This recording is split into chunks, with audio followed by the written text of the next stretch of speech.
आज हम यूहन्ना की पत्री में अध्याय 5, मत्ती रचित सुसमाचार अध्याय 8 में वचन 1 से 4 और मत्ती रचित सुसमाचार अध्याय 9 में वचन 1 से 17 का अध्ययन करेंगे। यूहन्ना की पत्री में 5वें अध्याय में वचन 1 से 9 पहले हम पढ़ेंगे, जहां पर 38 वर्ष के रोगी की चंगाई के बारे में है, जो कि तीसरा चिन्ह था। और यह अध्याय परमेश्वर के पुत्र की द्वितीय वर्ष की सेवकाई के बारे में है। इन बातों के पश्चात यहूदियों का एक पर्व हुआ और यीशु यरूशलेम को गया। यरूशलेम में भेड़ फाटक के पास एक कुंड है, जो इब्रानी भाषा में बेतसदा कहलाता है। उसके 5 ओसारे हैं। इनमें बहुत से बीमार, अंधे, लंगड़े और सूखे अंग वाले पड़े रहते थे, क्योंकि नियुक्त समय पर परमेश्वर के स्वर्गदूत कुंड में उतरकर पानी को हिलाया करते थे।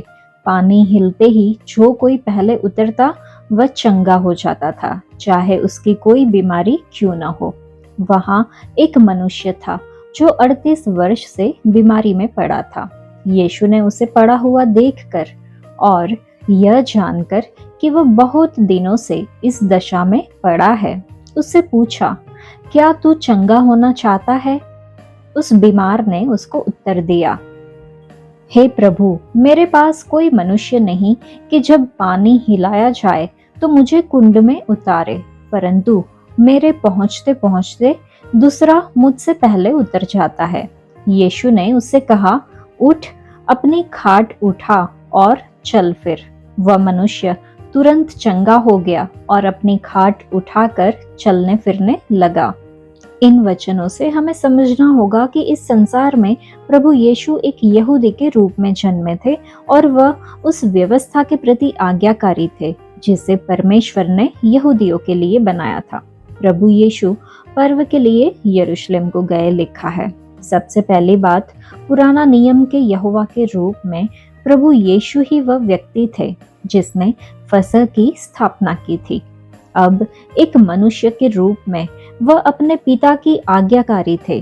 उन्होंने हर उस व्यवस्था का पालन किया जिसे उन्होंने ही बनाया था। यरूशलेम में एक कुंड था जिसका नाम बेतसदा था। बेतसदा का अर्थ होता है दया का घर या फिर तरस का घर। यह कुंड भेड़ फाटक के पास स्थित था। इसका वास्तविक स्थान अब पता चल गया है और इसे उत्खनन द्वारा खोज निकाल गया है। कुंड के चारों ओर 5 ओसारे या बड़े बड़े खुले स्थान थे जिसमें ढेर सारे लोग समा सकते थे। बाइबल के विद्वानों का मानना है कि ये 5 ओसारे मूसा की व्यवस्था को दर्शाते हैं और मनुष्य को उसके गहरे संकटों से बाहर निकाल पाने में उनकी असमर्थता को जताते हैं। यहाँ पर हम स्पष्ट समझ सकते हैं कि बेतसदा का कुंड एक ऐसा स्थान के लिए जाना जाता था जहाँ पे चंगाई के आश्चर्य कर्म हुआ करते थे। इस कुंड के चारों ओर बड़ी संख्या में बीमार लोग पड़े होते थे जो चंगा होने की आशा से वहाँ आए हुए थे। कुछ लोग अंधे थे, कुछ लंगड़े और कुछ लोग सूखे अंग वाले। विभिन्न प्रकार की ये दुर्बलताएं पापमय मनुष्य की असहाय दशा, उनके अंधेपन, उनके लंगड़ेपन और उनकी अनुपयोगिता का चित्रण करती है। ये लोग जो पाप के प्रभाव के कारण अपने शरीर में कष्ट झेल रहे थे, पानी के हिलने की आशा में ठहरे हुए थे। उनका हृदय बीमारी से मुक्त होने के लिए ललक रहा था और वे चंगाई पाने की तीव्र इच्छा रखते थे। वचन 5 और 6 को जब हम पढ़े तो लिखा है कि वह मनुष्य 38 वर्ष से बीमार था। मतलब कि वह इस अवस्था में मसीह के जन्म होने के पहले से ही पड़ा हुआ था। प्रभु यीशु को हर एक बात का पूरा ज्ञान था। वह इस व्यक्ति से पहले कभी नहीं मिले थे, तो भी वह जानते थे कि यह व्यक्ति बहुत दिनों से बीमार है। करुणा दर्शाते हुए उन्होंने पूछा कि क्या तू चंगा होना चाहता है? प्रभु यीशु जानते थे कि यह इस मनुष्य के हृदय की सबसे बड़ी अभिलाषा है, परंतु वह यह भी चाहते थे कि यह व्यक्ति अपनी असहाय दशा और चंगाई की आवश्यकता को अपने मुंह से व्यक्त करे। उद्धार में भी ऐसा ही होता है।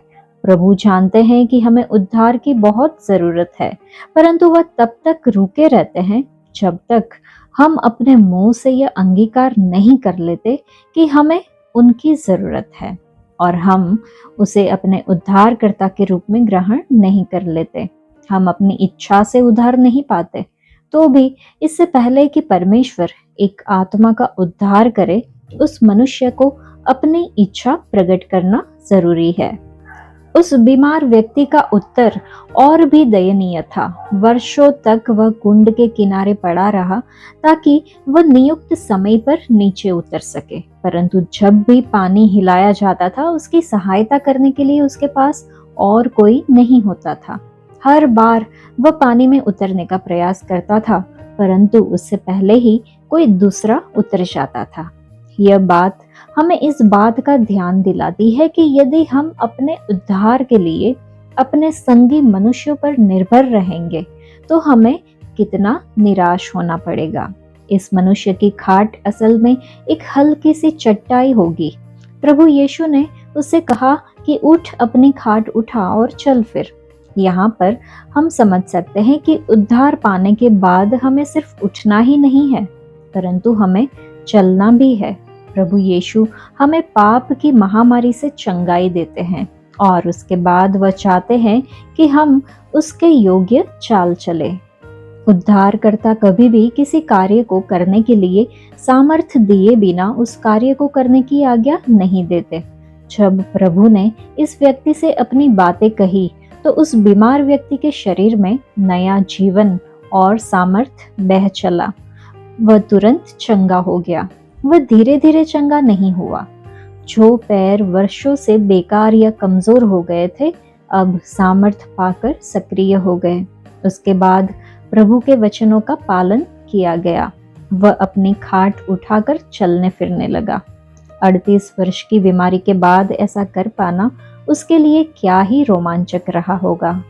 यह आश्चर्य कर्म शब्द के दिन हुआ, जो सप्ताह का 7वां दिन था, जिसे हम शनिवार कहते हैं। यहूदी लोगों को शब्द के दिन कार्य करना मना था। यह व्यक्ति एक यहूदी था और प्रभु के आदेश पर वह शब्द के दिन की इस यहूदी परंपरा के बाद भी अपनी खाट उठाकर चलने में जरा भी नहीं हिचका। वचन 10 से 18। वह शब्द का दिन था, इसलिए यहूदी उससे जो चंगा हुआ था कहने लगे, आज तो शब्द का दिन है, तुझे खाट उठाना उचित नहीं। उसने उन्हें उत्तर दिया, जिसने मुझे चंगा किया उसी ने मुझसे कहा, अपनी खाट उठा और चल फिर। उन्होंने उससे पूछा, वह कौन मनुष्य है जिसने तुझसे कहा, खाट उठा और चल फिर? परंतु जो चंगा हो गया था वह नहीं जानता था कि वह कौन है, क्योंकि उस जगह में भीड़ होने के कारण यीशु वहां से हट गया था। इन बातों के बाद वह यीशु को मंदिर में मिला। यीशु ने उससे कहा, देख, तू चंगा हो गया है, फिर से पाप मत करना, ऐसा ना हो कि इससे कोई भारी विपत्ति तुझ पर आ पड़े। उस मनुष्य ने जाकर यहूदियों से कह दिया कि जिसने मुझे चंगा किया वह यीशु है। इस कारण यहूदी यीशु को सताने लगे, क्योंकि वह ऐसे काम शब्द के दिन करता था। इस पर यीशु ने उनसे कहा, मेरा पिता अब तक काम करता है और मैं भी काम करता हूँ। इस कारण यहूदी और भी अधिक उसके मार डालने का प्रयत्न करने लगे, क्योंकि वह न केवल शब्द के दिन की विधि को तोड़ता, परंतु परमेश्वर को अपना पिता कहकर अपने आप को परमेश्वर के तुल्य भी ठहराता था। इन वचनों में हम देखते हैं कि यीशु उस आदमी को, उस इंसान को कहते हैं कि देख, तू चंगा हो गया है, फिर से पाप मत करना, ऐसा ना हो कि इससे भारी विपत्ति तुझ पर आ पड़े। यह स्पष्ट प्रतीत होता है कि इस व्यक्ति की यह बीमारी उसके किसी पाप के परिणाम स्वरूप उसके ऊपर आई थी। सब बीमारियों पर यह बात लागू नहीं होती। अनेक बार एक व्यक्ति के जीवन में आई उस अस्वस्थता का उसके द्वारा किए गए पाप से सीधा संबंध नहीं रहता। उदाहरण के लिए, नवजात शिशु यह जान पाने से पहले ही बीमार पड़ सकते हैं कि पाप क्या होता है। प्रभु यीशु ने कहा, फिर से पाप मत करना, इस तरह प्रभु यीशु ने परमेश्वर द्वारा ठहराए गए पवित्रता के स्तर को व्यक्त किया। यदि प्रभु यीशु कहते जितना हो सके उतना कम पाप करना, तो वह परमेश्वर नहीं हो सकते थे। परमेश्वर पाप को किसी भी अंश में अनदेखा नहीं कर सकते। उसके बाद यह चेतावनी आगे जोड़ी गई कि ऐसा ना हो कि इससे भी भारी विपत्ति तुझ पर आ पड़े। प्रभु ने यह नहीं बताया कि इससे भारी विपत्ति और क्या हो सकती है, लेकिन वह निसंदेह ये चाह रहे थे कि वह व्यक्ति इस बात को समझ जाए कि शारीरिक बीमारी की तुलना में पाप के परिणाम काफी भयानक होते हैं। जो अपने पापों में मर जाते हैं वे अनंत क्रोध और वेदना भोगने के लिए दोषी ठहराए जाते हैं। व्यवस्था के विरोध में पाप करने की तुलना में अनुग्रह के विरुद्ध पाप करना ज्यादा गंभीर बात है। प्रभु यीशु ने इस व्यक्ति पर अद्भुत प्रेम और दया दर्शाया था, और अगर अब यह व्यक्ति उसी प्रकार का पापमय जीवन जीना जारी रखता है जिसके कारण उस पर यह बीमारी आई थी, तो फिर यह एक खराब प्रत्युत्तर होगा। सामरी स्त्री के समान यह मनुष्य अपने उद्धारकर्ता के विषय में सार्वजनिक रूप से गवाही देना चाहता था। उसने जाकर यहूदियों से कह दिया कि जिसने मुझे चंगा किया है वह यीशु है। वह प्रभु यीशु के प्रति विश्वास व्यक्त करना चाहता था, यद्यपि यहूदी लोगों को इस प्रकार का विश्वास में कोई रुचि नहीं थी, क्योंकि उन लोगों की सबसे मुख्य अभिलाषा प्रभु यीशु को पकड़कर उन्हें दंड देने की थी। वचन 17 को जब हम पढ़ते हैं तो सृष्टि की रचना के कार्य को 6 दिनों में पूरा करने के बाद परमेश्वर ने 7वें दिन विश्राम किया था। यह सब्त का दिन था, लेकिन जब पाप संसार में आया तो परमेश्वर के विश्राम में विघ्न पड़ा। अब वो मनुष्य को फिर से अपनी संगति में लाने के लिए बिना रुके परिश्रम करेंगे। वह अब छुटकारे का एक उपाय करेंगे। वह एक प्रत्येक पीढ़ी के लोगों के लिए सुसमाचार का संदेश भेजेंगे। इस प्रकार से आदम के पाप में पड़ने से लेकर वर्तमान समय तक परमेश्वर बिना रुके कार्य कर रहे हैं, और अब भी कार्य चालू ही है। प्रभु यीशु पर भी यही बात लागू होती है। वह अपने पिता के कार्य में व्यस्त थे, और उनका प्रेम और अनुग्रह सप्ताह के सिर्फ 6 दिनों तक सीमित नहीं रह सकता। वचन 18 एक बहुत ही महत्वपूर्ण वचन है। ये वचन बताता है कि यहूदी पहले की अपेक्षा अब और अधिक प्रतिबद्ध हो गए कि प्रभु यीशु को मार डाले, क्योंकि वह न केवल सब्त के दिन की विधि को तोड़ता था, परंतु अपने आप को परमेश्वर के तुल्य बताता था। उनकी संकीर्ण बुद्धि में उन्हें ऐसा लगता था कि प्रभु यीशु ने शब्द के नियम को तोड़ा है, जबकि ऐसा नहीं था। वे यह नहीं समझ सके कि परमेश्वर ने शब्द के नियम के लिए यह कभी नहीं चाहा था कि नियम के कारण मनुष्य के जीवन में कोई अनावश्यक कठिनाई आए। यदि एक मनुष्य शब्द के दिन एक बीमारी से चंगा हो सकता है, तो परमेश्वर अड़े नहीं रहेंगे कि उसे एक दिन और अपनी बीमारी में रहना ही पड़ेगा। जब प्रभु यीशु ने परमेश्वर को अपना पिता कहा, तो वह जानते थे कि वह परमेश्वर के तुल्य होने का दावा कर रहे हैं। उनके लिए यह बात एक घोर ईर्ष्निंदा थी। वास्तव में यह एक सत्य ही था। क्या प्रभु ने सचमुच में परमेश्वर के तुल्य होने का दावा किया? यदि यह उसका आशय नहीं था, तो उसने उसे यहूदियों को समझा दिया होता। बल्कि उसने अगले वचनों में और भी सकारात्मक शब्दों में यह कहा कि वह और पिता सचमुच में एक है। वचन 19 से 29, जहाँ पे हम पुत्र का अधिकार देखते हैं। इस पर यीशु ने उनसे कहा, मैं तुमसे सच सच कहता हूँ, पुत्र आपसे कुछ नहीं कर सकता, केवल वह जो पिता को करते देखता है, क्योंकि जिन जिन कामों को वह करता है उन्हें पुत्र भी उसी रीति से करता है, क्योंकि पिता पुत्र से प्रीति रखता है, और जो जो काम वह आप करता है वह सब उसे दिखाता है, और वह इनसे भी बड़े काम उसे दिखाएगा, ताकि तुम अचंभा करो। जैसा पिता मरे हुओं को उठाता और जिलाता है, वैसा ही पुत्र भी जिन्हें चाहता है उन्हें जिलाता है। पिता किसी का न्याय नहीं करता, परंतु न्याय करने का सब काम पुत्र को सौंप दिया है, कि सब लोग जैसे पिता का आदर करते हैं वैसे ही पुत्र का भी आदर करें। जो पुत्र का आदर नहीं करता वह पिता का जिसने उसे भेजा है आदर नहीं करता। मैं तुमसे सच सच कहता हूँ, जो मेरा वचन सुनकर मेरे भेजने वाले पर विश्वास करता है, अनंत जीवन उसका है और उस पर दंड की आज्ञा नहीं होती, परंतु वह मृत्यु से पार होकर जीवन में प्रवेश कर चुका है। मैं तुमसे सच सच कहता हूँ, वह समय आता है और अब है जिसमें मृतक परमेश्वर के पुत्र का शब्द सुनेंगे, और जो सुनेंगे वे जिएंगे, क्योंकि जिस रीति से पिता अपने आप में जीवन रखता है, उसी रीति से उसने पुत्र को भी यह अधिकार दिया है कि अपने आप में जीवन रखे, वरन उसे न्याय करने का भी अधिकार दिया है, इसलिए कि वह मनुष्य का पुत्र है। इससे अचंभा मत करो, क्योंकि वह समय आता है कि जितने कब्रों में है वे उसका शब्द सुनकर निकल आएंगे। जिन्होंने भलाई की है वे जीवन के पुनरुत्थान के लिए जी उठेंगे, और जिन्होंने बुराई की है वे दंड के पुनरुत्थान के लिए जी उठेंगे। इन वचनों को पढ़कर हम समझते हैं कि अपने पुत्र के प्रति उनके पिता के प्रेम का विशेष चिन्ह है कि पिता जो जो काम करते हैं वह सब दिखाते हैं। प्रभु यीशु ने इन चीजों को न सिर्फ देखा, उसके पास उन्हें करने की सामर्थ्य भी थी। उसके बाद उद्धारकर्ता ने आगे कहा कि परमेश्वर इनसे भी बड़े बड़े काम उसे दिखाएगा, ताकि लोग अचंभा करें। वे प्रभु यीशु को आश्चर्य कर्म करते हुए पहले ही देख चुके थे। अभी अभी उन्होंने 38 वर्ष के रोगी को चंगा होते देखा था, लेकिन वे इनसे भी बड़े अचंभे के कार्य देखने पर थे।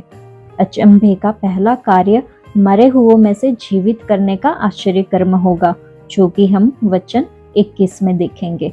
दूसरा मनुष्य जाति का न्याय करने का कार्य होगा, जो कि हम वचन 22 में देखेंगे।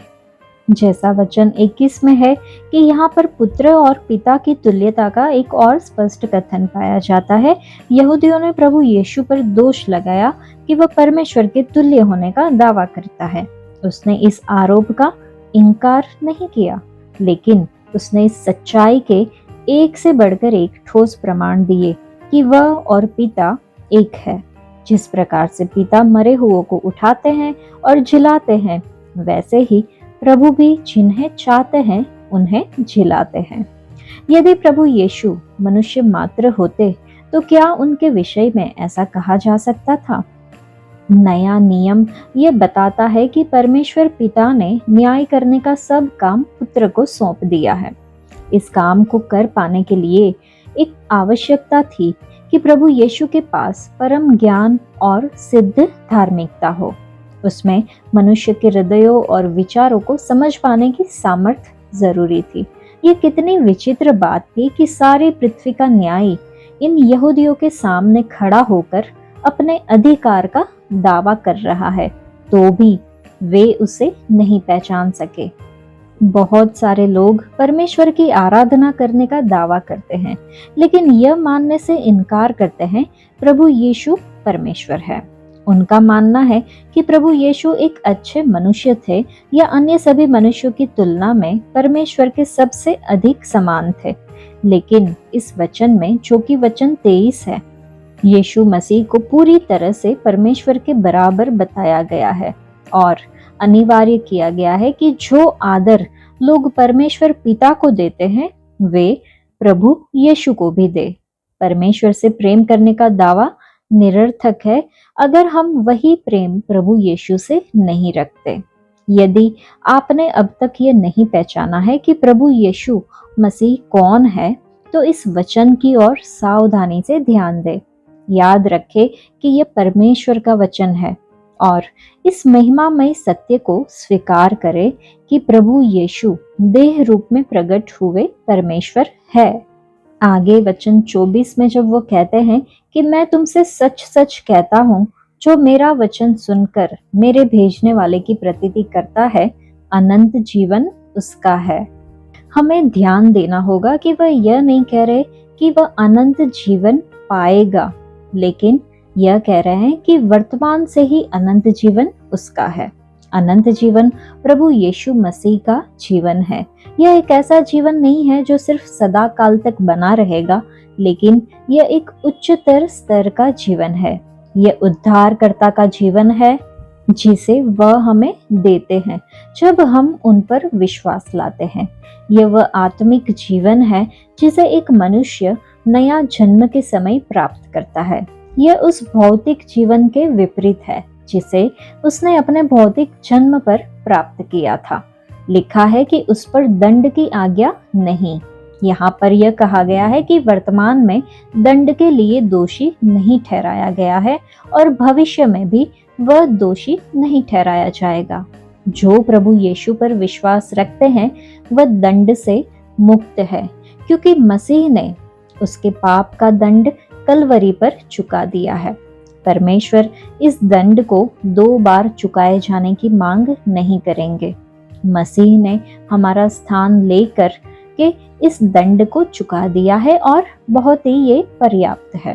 उन्होंने कार्य को पूरा कर दिया है और पूर्ण किए गए कार्य में और कुछ भी नहीं जोड़ा जा सकता। एक मसीही को उसके पाप के लिए कोई दंड नहीं मिलेगा। और लिखा है कि वह मृत्यु से पार होकर जीवन में प्रवेश कर चुका है। जिसने भी प्रभु यीशु की प्रतीति की, उसने आत्मिक मृत्यु को पार कर लिया है और आत्मिक जीवन में प्रवेश कर चुका है। मन फिराव से पहले वह पापों और अपराधों में मरा हुआ था। इस अर्थ में वह मरा हुआ था कि उसके जीवन में परमेश्वर के लिए प्रेम या प्रभु के साथ सहभागिता करने की इच्छा नहीं थी। जब वह यीशु मसीह पर विश्वास लाता है तो पवित्र आत्मा उसके भीतर निवास करने लगता है और वह ईश्वरीय जीवन का अधिकारी बन जाता है। एक दिन सारे मृतक जिलाए जाएंगे। कुछ लोग जीवन पाने के लिए जिलाए जाएंगे और कुछ दंड के लिए जिलाए जाएंगे। यह एक गंभीर सच्चाई है कि हर व्यक्ति जो इस जगत में आया और जो आएगा, इन दोनों वर्गों में से ही किसी एक में अवश्य आता है। वचन 29 में यह नहीं बताया गया है कि जिन लोगों ने अच्छा काम किया है वे अपने अच्छे कामों के कारण उद्धार पाएंगे और जिन्होंने बुरे काम किए हैं वे अपने बुरे कामों के कारण दोषी ठहराए जाएंगे। एक व्यक्ति अच्छा काम करने के द्वारा उद्धार नहीं पा सकता, लेकिन वह अच्छे काम इसलिए करता है क्योंकि उसने उद्धार को पा लिया है। अच्छा काम उद्धार की जड़ नहीं लेकिन फल है।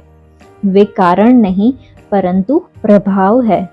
जिन्होंने बुराई की है, ये वाक्यांश उन लोगों के विषय में है जिन्होंने अपना विश्वास और भरोसा कभी प्रभु यीशु पर नहीं रखा, जिसके कारण उनके जीवन परमेश्वर की दृष्टि में बुरे रहे।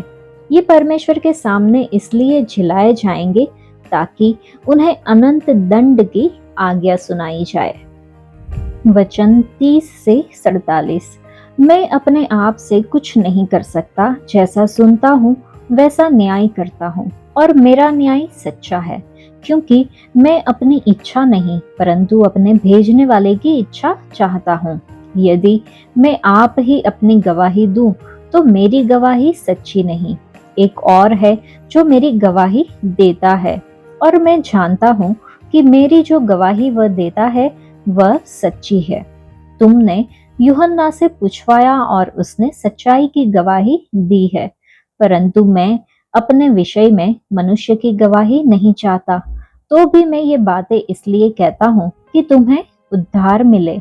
वह तो जलता और चमकता हुआ दीपक था और तुम्हें कुछ देर तक उसकी ज्योति में मगन होना अच्छा लगा, परंतु मेरे पास जो गवाही है वह यूहन्ना की गवाही से बड़ी है, क्योंकि जो काम पिता ने मुझे पूरा करने को सौंपा है, अर्थात यही काम जो मैं करता हूँ, वे मेरे गवाह है कि पिता ने मुझे भेजा है और पिता जिसने मुझे भेजा है उसी ने मेरी गवाही दी है। तुमने न कभी उसका शब्द सुना और न उसका रूप देखा है, और उसके वचन को मन में स्थिर नहीं रखते, क्योंकि जिसे उसने भेजा तुम उसका विश्वास नहीं करते। तुम पवित्र शास्त्र में ढूंढते हो, क्योंकि समझते हो कि उसमें अनंत जीवन तुम्हें मिलता है, और यह वही है जो मेरी गवाही देता है। फिर भी तुम जीवन पाने के लिए मेरे पास आना नहीं चाहते। मैं मनुष्यों से आदर नहीं चाहता, परंतु मैं तुम्हें जानता हूँ कि तुम में परमेश्वर का प्रेम नहीं। मैं अपने पिता के नाम से आया हूँ और तुम मुझे ग्रहण नहीं करते। यदि अन्य कोई अपने ही नाम से आए तो उसे ग्रहण कर लोगे। तुम जो एक दूसरे से आदर चाहते हो, और वह आदर जो एकमात्र परमेश्वर की ओर से है, नहीं चाहते, किस प्रकार विश्वास कर सकते हो? यह न समझो कि मैं पिता के सामने तुम पर दोष लगाऊंगा। तुम पर दोष लगाने वाला तो मूसा है, जिस पर तुमने भरोसा रखा है। क्योंकि यदि तुम मूसा का विश्वास करते तो मेरा भी विश्वास करते, इसलिए कि उसने मेरे विषय में लिखा है। परंतु यदि तुम उसकी लिखी हुई बातों पर विश्वास नहीं करते तो मेरी बातों पर कैसे विश्वास करोगे? इन वचनों को पढ़ के हम समझ सकते हैं कि प्रभु यीशु ने अपने चेलों को याद दिलाया कि परमेश्वर के तुल्य होने का उसका दावा सिर्फ मनुष्यों की गवाही पर आधारित नहीं है। यदि उसके पास सिर्फ मनुष्यों की गवाही होती तो उसका पक्ष सचमुच में बहुत कमजोर होता, परंतु उसने यूहन्ना बपतिस्मा देने वाले की गवाही को एक आधार बनाया, क्योंकि वह परमेश्वर के द्वारा भेजा गया था, और उसने यह गवाही दी थी कि प्रभु यीशु सचमुच में मसीह और परमेश्वर का मेमना है, जो जगत का पाप उठा ले जाता है। हमने देखा कि प्रभु यीशु ने यूहन्ना बपतिस्मा देने वाले को जलता और चमकता हुआ दीपक कहकर उसकी प्रशंसा की। इसका मतलब यह है कि वह एक बहुत ही जोशीला व्यक्ति था, जो ऐसी सेवकाई करता था जिसके द्वारा अन्य लोग ज्योति में लाए जाते थे, और जिसने लोगों का ध्यान प्रभु यीशु की ओर करने के लिए अपने आप को खपा दिया। पहले यहूदी लोग यूहन्ना बपतिस्मा देने वाले के पीछे भीड़ की भीड़ उमड़ पड़े थे। वह एक अनूठा और विचित्र व्यक्तित्व था जो उनके जीवनों में आया था, और वे उसके पास उसे सुनने के लिए आया करते थे। कुछ देर तक उन्होंने उसे एक लोकप्रिय धार्मिक अगुवे के रूप में स्वीकार किया। तो फिर क्यों यूहन्ना को इतना गर्मजोशी से स्वीकार करने के बाद वे उस व्यक्ति को स्वीकार नहीं कर रहे थे जिसका प्रचार खुद यूहन्ना कर रहा था? उन्होंने क्षणिक आनंद उठाया, लेकिन उन्होंने मन नहीं फिराया। वे अनियमित थे। उन्होंने अग्रदूत को तो ग्रहण कर लिया, लेकिन वे राजा को ग्रहण नहीं कर रहे थे। प्रभु यीशु ने यूहन्ना की बहुत प्रशंसा की। मसीह के किसी भी सेवक को जलता और चमकता हुआ दीपक कहा जाना परमेश्वर के पुत्र के द्वारा एक सच्ची प्रशंसा है। प्रभु हमारी सहायता करे कि हम में से हर एक की, जो प्रभु यीशु से प्रेम रखते हैं, ये अभिलाषा हो कि हम भी उनके लिए आग की ज्वाला बनकर अपने आप को जलाए, और ऐसा करने के द्वारा संसार में ज्योति लाए। वचन 41 जब पढ़ते हैं तो प्रभु को ग्रहण कर पाने में यहूदियों की जो असफलता थी, उसके लिए उन्हें दोषी ठहराते हुए प्रभु यीशु यह नहीं चाहते थे कि वे यह सोचे कि उनके द्वारा उन्हें आदर न दिए जाने पर वह दुखी है। वह संसार में इस उद्देश्य से नहीं आए थे कि इस संसार के मनुष्यों द्वारा उनकी प्रशंसा की जाए। वह उनकी प्रशंसा पर निर्भर नहीं थे, लेकिन वह अपने पिता से प्रशंसा पाना चाहते थे। भले ही मनुष्यों ने उन्हें ठुकरा दिया, लेकिन इससे उनकी महिमा कम नहीं होती थी। परमेश्वर के पुत्र को ग्रहण करने में मनुष्यों की असफलता का यहाँ पर कारण बताया गया है, जो कि वचन 42 में है। इन मनुष्यों में परमेश्वर का प्रेम नहीं था, मतलब वे परमेश्वर से नहीं लेकिन अपने आप से प्रेम रखते थे। यदि वे परमेश्वर से प्रेम करते तो उन्होंने उस व्यक्ति को ग्रहण कर लिया होता जिसे परमेश्वर ने भेजा था। प्रभु यीशु को ठुकराने के द्वारा उन्होंने उनके पिता के प्रति प्रेम में अत्यंत कमी को प्रकट कर दिया। प्रभु यीशु मसीह अपने पिता के नाम से आए थे, मतलब वह अपने पिता की इच्छा को पूरी करने के लिए आए, अपने पिता को महिमा दिलाने के लिए और सारी बातों में पिता की आज्ञा का पालन करने के लिए आए थे। यदि मनुष्यों ने सचमुच में परमेश्वर से प्रेम किया होता तो वे उस व्यक्ति से भी प्रेम रखते जो अपने सब वचन और कार्यों के द्वारा परमेश्वर को प्रसन्न करने में लगे हुए थे। प्रभु यीशु ने अब यह भविष्यवाणी की कि कोई और अपने ही नाम से आएगा और यहूदी लोग उसे ग्रहण कर लेंगे। वचन 44 में प्रभु यीशु ने यहूदी लोगों द्वारा उसे ग्रहण न किए जाने का एक अन्य कारण बताया। वे परमेश्वर से सहमति पाने की अपेक्षा अपने संगी मनुष्यों से सहमति पाने में ज्यादा रुचि रखते थे। उन्हें डर था कि यदि वे यहूदी धर्म को छोड़ देंगे तो उनके साथी क्या सोचेंगे। वे उस लज्जा और कष्ट को सहने के लिए तैयार नहीं थे जो मसीह के पीछे चलने से उन पर भारी पड़ेगा। जब तक एक व्यक्ति डरता रहता है कि दूसरे क्या कहेंगे, वह उद्धार नहीं पा सकता। प्रभु यीशु मसीह पर विश्वास लाने के लिए एक व्यक्ति को किसी भी अन्य व्यक्ति से अधिक परमेश्वर की सहमति प्राप्त करने की इच्छा रखनी चाहिए। उसे सिर्फ उस आदर की चाह करनी चाहिए जो अद्वैत परमेश्वर की ओर से है। मत्ती रचित सुसमाचार अध्याय 8 में वचन 1 से 4। जब वह उस पहाड़ से उतरा तो एक बड़ी भीड़ उसके पीछे हो ली, और देखो, एक कोढ़ी ने पास आकर उसे प्रणाम किया और कहा, हे प्रभु, यदि तू चाहे तो मुझे शुद्ध कर सकता है। यीशु ने हाथ बढ़ाकर उसे छुआ और कहा, मैं चाहता हूँ, तू शुद्ध हो जा। और वह तुरंत कोढ़ से शुद्ध हो गया। यीशु ने उससे कहा, देख, किसी से न कहना, परंतु जाकर अपने आप को याजक को दिखा और जो चढ़ावा मूसा ने ठहराया है उसे चढ़ा, ताकि लोगों के लिए गवाही हो।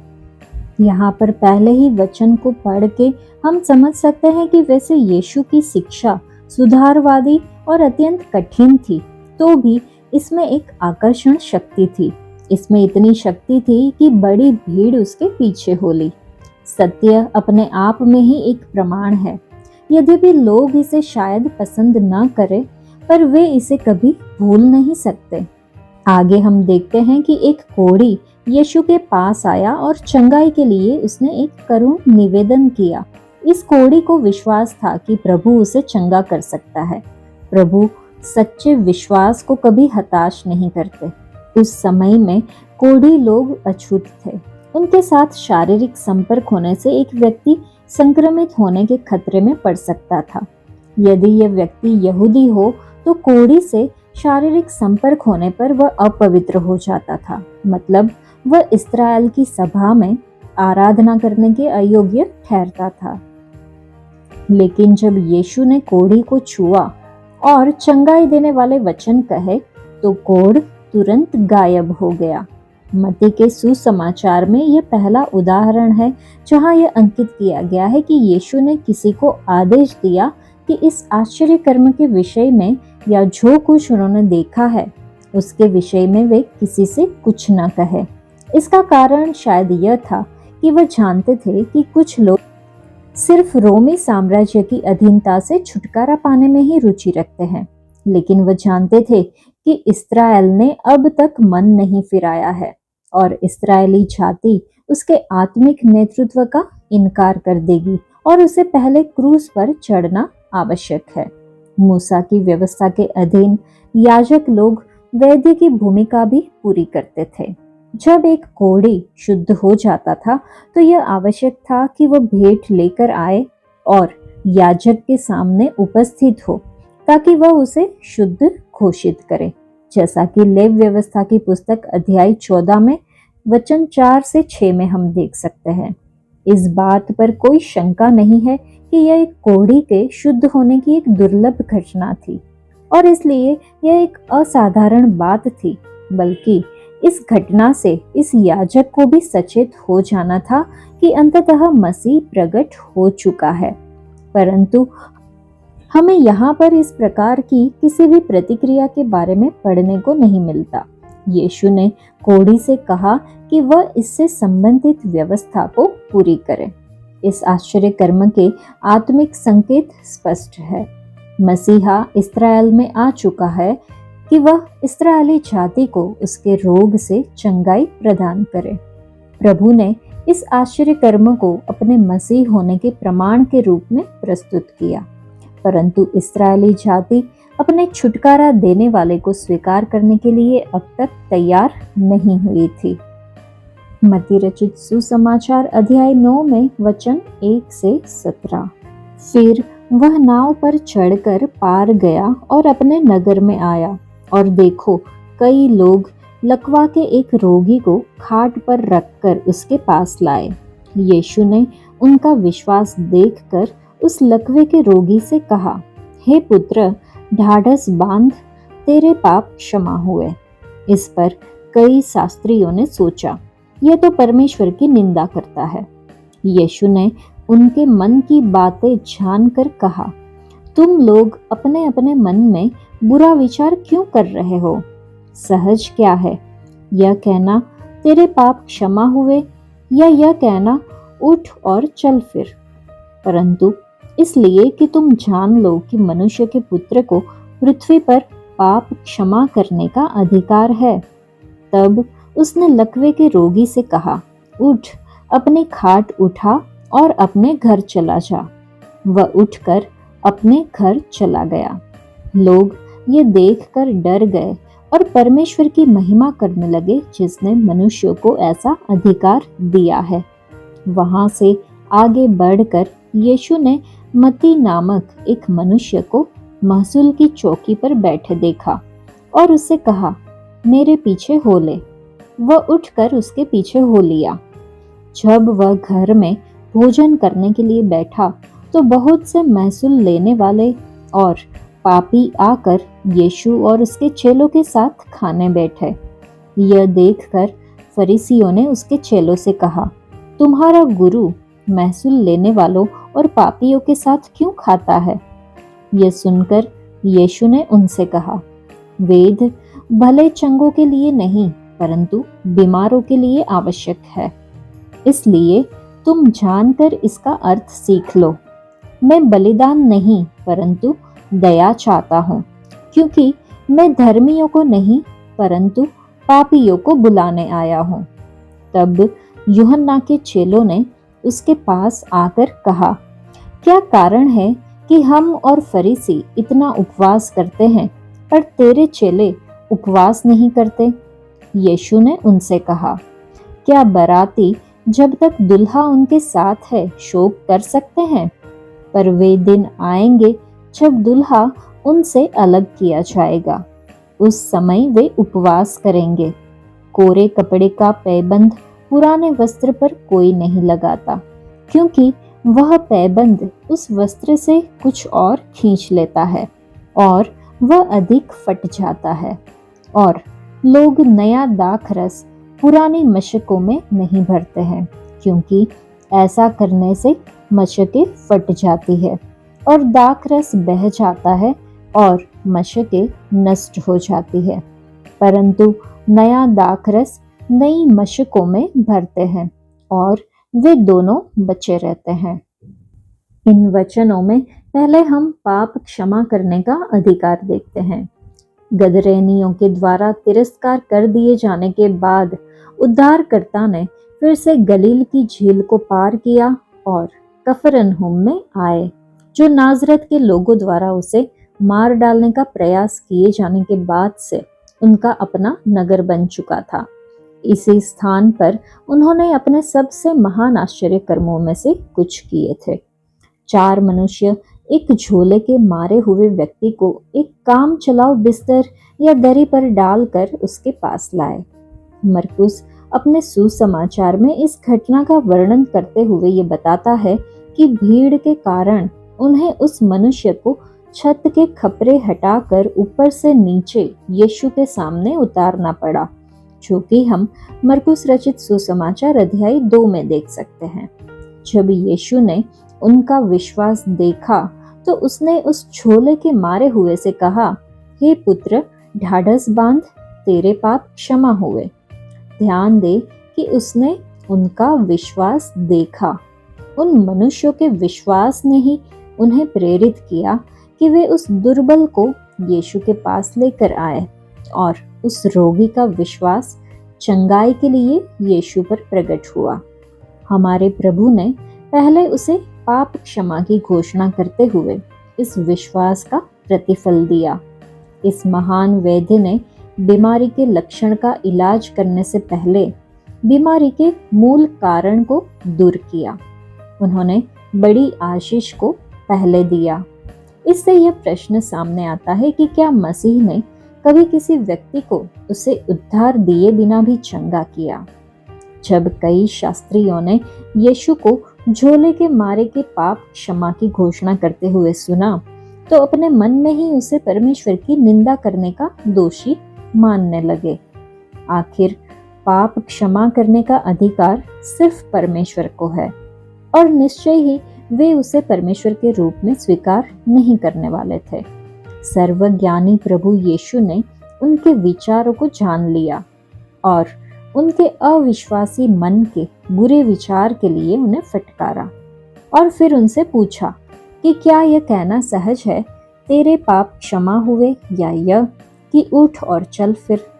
वास्तव में दोनों ही बातें कहना उतना ही सहज है, लेकिन इनमें से कौन सा काम करने में कठिन है? मानवीय प्रयास द्वारा दोनों ही कार्य कर पाना असंभव है, लेकिन पहली आज्ञा का परिणाम देखा नहीं जा सकता, जबकि दूसरी आज्ञा के प्रभाव को तुरंत ही देखा जा सकता है। शास्त्रियों को यह दर्शाने के लिए कि उसे पृथ्वी पर पाप क्षमा करने का अधिकार है, यीशु ने अपने आप को नीचे करते हुए, मतलब दीन बनाते हुए, एक ऐसा आश्चर्य कर्म किया जिसे वे देख सकते थे। इसीलिए वह इंसान उठकर खड़ा होकर अपने घर चला गया। जब भीड़ ने उस व्यक्ति को अपना बोरिया बिस्तर उठाकर चलते हुए देखा, तो वे भयभीत और अचंभित हुए। वे एक अलौकिक उपस्थिति और सक्रियता से भयभीत थे। वे परमेश्वर की महिमा करने लगे कि उसने मनुष्य को ऐसा अधिकार दिया, परंतु वे आश्चर्य कर्म के महत्व को समझने से पूरी तरह से चूक गए। उस झोले के मारे को देखी जा सकने वाली शारीरिक चंगाई इसलिए दी गई थी ताकि इस अनदेखे आश्चर्य कर्म की पुष्टि की जा सके कि उस मनुष्य के पाप क्षमा किए जा चुके हैं। बाद में हमने देखा कि यीशु महसूल लेने वाले मत्ती को बुलाते हैं। उद्धारकर्ता के आसपास निर्मित हो रहे तनावपूर्ण वातावरण के वर्णन के मध्य में मत्ती अपनी बुलाहट का साधारण और दीनतापूर्ण वर्णन करते हुए पाठकों को कुछ अस्थायी राहत देते हैं। एक महसूल लेने वाले या एक कर वसूलने वाले व्यक्ति और उसके सहकर्मियों से यहूदी लोग अत्यंत घृणा करते थे, क्योंकि उनके व्यवहार में टेढ़ापन रहता था। वे कर वसूल कर शोषण करते थे, और सबसे बड़ी बात कि वे उस रोमी साम्राज्य के हितों के लिए कार्य करते थे, जो इस्राएलियों को अपने अधीन किए हुए था। जब यीशु चुंगी की चौकी के पास से होकर निकले, तो उन्होंने मत्ती से कहा, मेरे पीछे हो ले। मत्ती ने तुरंत ही प्रत्युत्तर दिया, वह उठकर पीछे हो लिया और यीशु का चेला बनने के लिए पारंपरिक रूप से बेईमानी का धंधा समझी जाने वाली इस नौकरी को त्याग दिया। जैसा कि किसी ने कहा है कि उसने एक पक्की और आरामदायक नौकरी को छोड़ दिया, परंतु उसे एक मंजिल मिल गई। उसने एक अच्छी आय को खो दी, परंतु उसने आदर पा लिया। उसने एक आरामदायक सुरक्षित जीवन को खो दिया, परंतु उसने एक ऐसे रोमांच को पा लिया जिसके बारे में उसने सपने में भी नहीं सोचा था। हमें समझना होगा कि जब भी यीशु मसीह पापियों के साथ भोजन करते थे, तब वह कभी भी उनके बुरे कामों में उनके साथ लिप्त नहीं होते थे, न ही वह अपनी गवाही के साथ किसी तरह से कोई समझौता करते थे। उन्होंने इस अवसर का लाभ उठाते हुए लोगों को सत्य और पवित्र जीवन जीने के लिए बुलाहट दी। परमेश्वर रीति विधि पसंद करने वाले नहीं हैं। वह व्यक्तिगत आराधना से रहित रीति विधियों से प्रसन्न नहीं होते, जबकि फरीसी लोग बिल्कुल ऐसा ही कर रहे थे। वे व्यवस्था की छोटी से छोटी बातों का पालन करते थे, परंतु उन लोगों के प्रति कोई तरस नहीं दिखाते थे जिन्हें आत्मिक सहायता की जरूरत थी। वे सिर्फ खुद को अपने समान धर्मी जताने वाले लोगों के साथ संबंध रखना पसंद करते थे। इसके विपरीत प्रभु यीशु ने बिल्कुल स्पष्ट रूप से उनसे कह दिया कि मैं धर्मियों को नहीं परंतु पापियों को बुलाने आया हूँ। प्रभु यीशु ने दया और बलिदान के लिए परमेश्वर की इच्छा को सिद्धता से पूर्ण किया।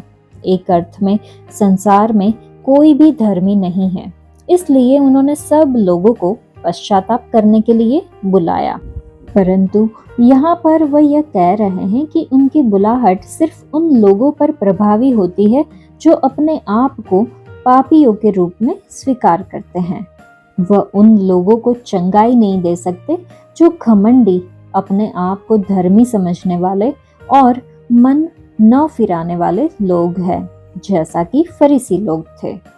बाद में हम देखते हैं कि यीशु से उपवास के विषय में प्रश्न पूछा जाता है। जब प्रभु को प्रश्न पूछा गया कि यीशु के चेले उपवास क्यों नहीं करते, तो उन्होंने एक उदाहरण देते हुए इसका उत्तर दिया।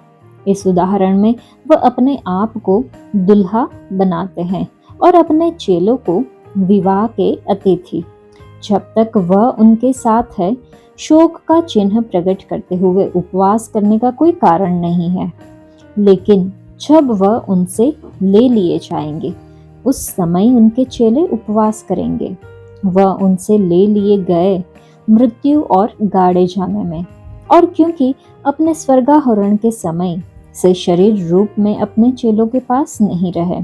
यद्यपि यीशु के शब्दों में उपवास करने की आज्ञा नहीं दी गई है, लेकिन निश्चय ही उपवास को उन्होंने उन लोगों के लिए एक अभ्यास बताते हुए सही ठहराया जो दुल्हे की वापसी की बाट जो रहे हैं।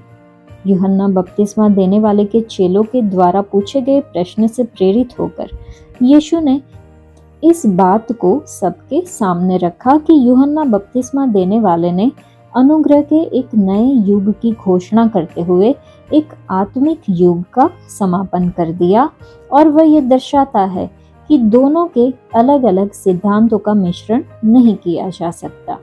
व्यवस्था और अनुग्रह का मिश्रण करना वैसा ही होगा जैसे पुराने पहरावन पर पैबंद लगाने के लिए कोरे कपड़े का उपयोग करना। जब इस प्रकार का पैबंद लगे कपड़ों को धोया जाता है, तो पैबंद नए कपड़े के होने के कारण सिकुड़ जाता है और इससे पुराना कपड़ा उघड़ने लगता है।